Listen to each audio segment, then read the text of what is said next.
days waiva SaintFloew chaiye. Ever since he joined Nation wava painflow chaiye. Vakurwadziwa vapepen gwajaire. Iyo speed ndo yakaita kuti album sarire.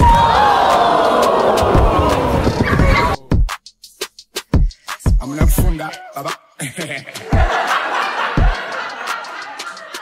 Zimbabwe, are you kidding me? Nasita we have a crazy celebs episode 2. Nasiti ne gunda. Tinamkoma SaintFloew aka Sanda. Iwe, unozima iwe. Nasiti namkoma Magz. New gundu boys. Hello guys, welcome to Crazy Celebs episode 2 maizva. Nasiti namkoma Magz namkoma SaintFloew maizva vane repi beto. Munongozo namkoma Magz vakazoburutsa DC kuna SaintFloew vakati aiwa SaintFloew wa painflow kubva pawakaenda ku murukuziva azoda kutaura zvakawanda maizva. Tunongopawo komana beat mumbotiradza kurema boys ranhasi ari sebo icho pisa ichi. Don't forget to subscribe and like. Muri nyatsoziva ka munongoziva kuti vakomana vese vari tuma ex Samanyanga Sounds members maiziva vakabva Samanyanga Sounds.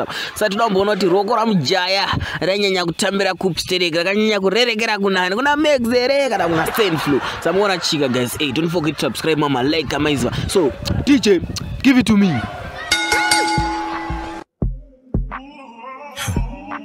Shouldn't have gone this way. But anyways, I ain't even gonna put this on my YouTube. Cause these keys, they ain't worth my stats and numbers, you know.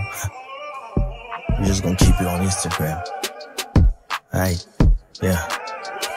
Hey, be careful how you speak on me, Tawanda. Cause vanogona zvese zvaunoita vakawanda.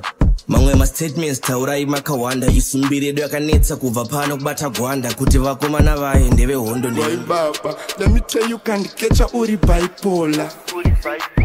Kana fight ndoda. Yes, we know camera no pamanyengwe, but paya makanyepa move. Back in the days waiva SaintFloew chaiye. Ever since he joined Nation wava painflow chaiye. Vakurwadziwa vapepen gwajaire. Iyo speed ndo yakaita kuti album sarire.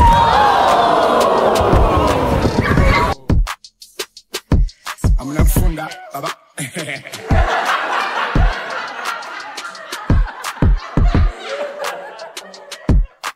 Agatuma mebo down tenderet. Sisi chona wava fara ove chindi mets. Nyangwe muguva chandi perekets. I know what to be spend ever under pressure. We know makajuta kwenda riye. Pamberi pemunhu wese mukati I need help. Vanhu vakanza tsitsi nyika yese kati be well. Santa wenya munatso mpi well. It's odds. Wangu, lately I've been in a peaceful state. Ndachozvishaya kuti nenu nema issues, eh. Muda kutidzidzisa music structure imimi. Inga one ndimi makabuka culture imimi. 6K yamunozira kupi boss. We know muri kutora gedu. We know hambupe boss. 5K makachaja feature kune munhu ari kupisa pa street kukupfura boss. This ain't the kid wekumboimba under pressure. Vakumufurira tuma moves twakaneta. Ndewe ghetto anongobva kwatinobvawo. Mukanyanya mukwidza level anoita rovawo. Manje mazondi pusha to the edge. Manje mazotanga resomania na edge. I know brothers vakajupisa tataura my page. I know nothing. I know some fathers vakapurira vanga vaine mabens. I know brothers vakakurirwa vanga vave mapens. I know struggle takakurira panga paine masens. I mambo nakakurira mumba maishe tens. I know the devil takakurira varakatipa fence. I got the central vanonyanyisa kuzotisira fetch. I swear message jevachiti famba navo mupens.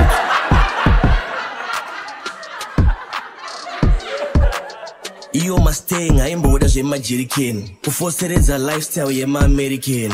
Mosaimba nechirungu wangu I told you. English hainatsobuda kana O level une you. Kusimbisana na Jamal kandiradza beat one akagadzira I'm out. Ndina Jamal tukutsoma mita. Let me swear ndisitsaga ndirigeva from the gara aga. Hella enemies marathi ndedzedaka. My niggas as it true Ananias na Safirio. I'm about the dollar and changing lives, I'm superior. I'm only with the reals, wood kings, yeah, you feeling them. My friends are for business, move away if you ain't working them. Wangu, ndakazvipira kuita street vet. Gambling is a crime, data Maria stupid. No good now with my life, it is so great. So if you owe me something, you go pay on the right debt.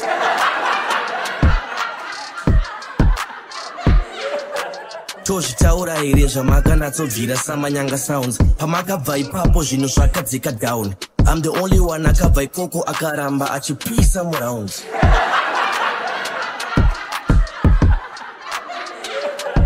I know muri kupisa and muri under pressure. Bari bachikoro so ngavanzwe lecture. Nyazocherechete so senda bekuyerete. Ane koro euro yana sisime. I got you as my gang member, but I'm so light low. Nanga watisha vanlofu.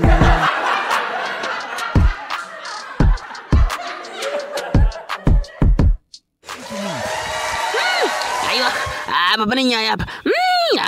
Iwe. Aiwa, muona chika guys kama ngotiudza mu comment section kuti awina ndiani boys nasikuziva boys. Unongotiudza iwe.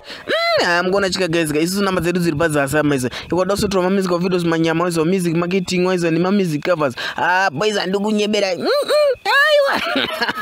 Mngona chika guys pane mfana unzi Dave Scott fana yetika mu marketer ma songs ake kudhara last month guys. Izvo channel yake yakupisa boys iri kubvira ndikukuvharai. Iri kusomoka. Muona chika guys mfunga ndikukuvharai link iri pa description apa izo click channel yake vosi subscribe uzvionere wega anopisa mfana muri kuona chika guys ka video ranasira sponsor nemafia rinokupai ma ECOCASH USD loans maize unongodawo ma details ako chitupa chako nekuti ma details waizo kuti tupo waka loan within 5 minutes uri online unongoclicka link iri mu description waizo watofila ma details watopo loan within 5 minutes inenge topinda mu ECOCASH mako waizo ma details nyatsotasa kuti waisa chaiwo iri bozo kanyepa inobva yaramba waizo system yawo inobva yatoramba waizo but muona chika guys kana makwereta maizo kana mangoiwana muno madzorera boys makazoramba kudzorera munozoitisa company vanhu loss maiza muri kuona chika guys don't forget to subscribe mama like